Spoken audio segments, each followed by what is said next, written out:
5 दशक से जोशीमठ को लेकर कमेटी का खेल चल रहा है। एक कमेटी, फिर दूसरी कमेटी, फिर तीसरी कमेटी, किसी की नहीं सुनी गई। अब आपदा के वक्त राहत और पुनर्वास कैसे होगा, इसके लिए भी कमेटी बनाने की बात मुख्यमंत्री पुष्कर सिंह धामी करते हैं।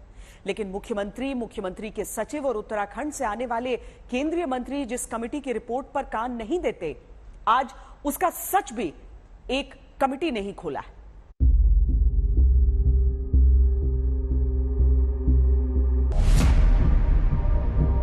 हमारी सारी खुशी हमारे घर से होती है। हम क्या कर सकते हैं, और अपना हमारा घर ही नहीं है तो हम और क्या करेंगे, कहाँ जाएंगे।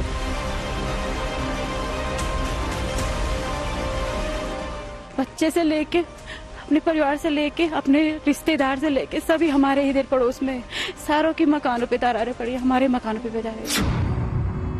मकान नहीं। पिछले एक हफ्ते के भीतर रो रो कर जिन्होंने अब अपने आंसू खुद पोंछ लिए होंगे, ये सवाल उनके हक का, क्या जोशीमठ में जो कुछ हो रहा वो अभी तुरंत का है?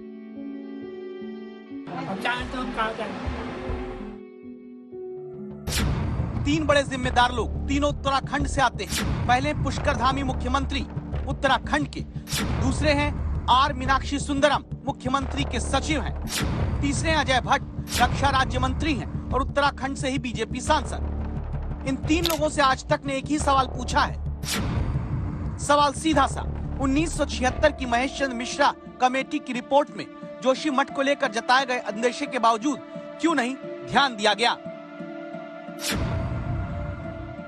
मिश्रा कमेटी से लेके एक्सपर्ट्स लगातार इस आपदा के लिए इंडिकेट कर रहे थे, लेकिन अब सवाल उठ रहा है कि लगातार सरकारों ने उसको इग्नोर किया। तो क्या उस बात को आप मानते हैं और उस पे करेक्टिव मेजर्स क्या होंगे? देखिए, अब चूंकि रिपोर्टें आई हैं और नई रिपोर्टें भी आएंगी और अभी इसमें कुछ भी कह पाना जल्दबाजी होगा। 1976 का मतलब अभी कम से कम 50 साल हो गया है और 50 साल पुरानी रिपोर्ट का आज कितना रेलेवेंस है ये देखना पड़ेगा।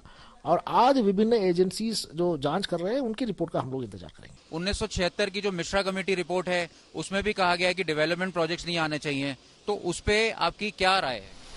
देखिए, मेरी राय कोई माने नहीं रखती है। जब तक भूगर्भ शास्त्री कोई रिपोर्ट नहीं देते हैं, कुछ बोल के कोई फायदा नहीं। मुख्यमंत्री का जवाब है अभी कुछ भी कह पाना जल्दबाजी होगा। मुख्यमंत्री के सचिव का जवाब है 50 साल पुरानी रिपोर्ट का अभी मतलब नहीं। उत्तराखंड से आने वाली रक्षा राज्य मंत्री का जवाब है कुछ बोलने से कोई फायदा नहीं। जो नेता एक कमेटी को छोड़कर दूसरी कमेटी की रिपोर्ट का इंतजार का दावा करते हैं, जो उत्तराखंड के बड़े अधिकारी 4.5 दशक पुरानी मिश्रा कमेटी की रिपोर्ट को 50 साल पुरानी बताकर आज से उसका संबंध नकारने की पल्ला झाड़ कोशिश करते हैं, उन्हें आज तक पर सुनना होगा। प्रोफेसर बी के माहेश्वरी को जोशीमठ पर IIT रुड़की की कमेटी के मुख्य जांचकर्ता जो हैं। जोशीमठ की जो समस्या है सर, आपके हिसाब से क्या है? Madam thank you. Actually Joshimath की समस्या सिर्फ जोशीमठ की नहीं होकर हिली एरियाज की टिपिकल समस्या है। जोशीमठ तो ये कह लीजिएगा कि वो कहते हैं ना tip of the iceberg. Joshimath एक दिन की बात है, 10 दिन की बात है, या फिर एक over a period of time कई सालों की बात है? नहीं, देखिए ये तो क्योंकि आप भी रिपोर्ट्स देख रही हैं, काफी चल रहे हैं। 75 से ही आ रहा है, 76 की मिश्रा कमेटी की रिपोर्ट है, तो इश्यूज तो पहले से ही हैं। जो इश्यूज ऐसे कोई नए नहीं हैं, बट उनमें हमने क्या किया है कि पॉपुलेशन बढ़ रहा है, कंस्ट्रक्शन एक्टिविटीज बढ़ रही हैं, तो वो करें, development is okay, we are for the development, but वो जो डेवलपमेंट होना चाहिए वो प्लान वे में होना चाहिए। यानी जोशीमठ की आपदा की अभी दोबारा जांच करती IIT रुड़की की टीम के प्रमुख जांचकर्ता कहते हैं कि विकास हो, लेकिन नियंत्रित तौर पर, तय मानकों के आधार पर। उन्हीं मानकों को 4.5 दशक में कभी किसी ने जोशीमठ में न सुना न देखा, क्योंकि कमेटी खेलने वाली सियासत ने ऐसा खेल खेला जहां नतीजा आज जोशीमठ के तौर पर एक धंसते हुए शहर के रूप में सामने खड़ा है। अभी जोशीमठ की आपदा की जांच के लिए एक कमेटी बनी है जिसमें अलग अलग संस्थानों के जो वैज्ञानिक हैं, प्रोफेसर हैं, वो शामिल हैं। इसमें IIT रुड़की के भी प्रोफेसर शामिल हैं, जिनके प्रमुख जांचकर्ता और IIT रुड़की के निदेशक से आज ही हमने ये आपके लिए समझा है कि क्या आगे जोशीमठ दोबारा बस पाएगा।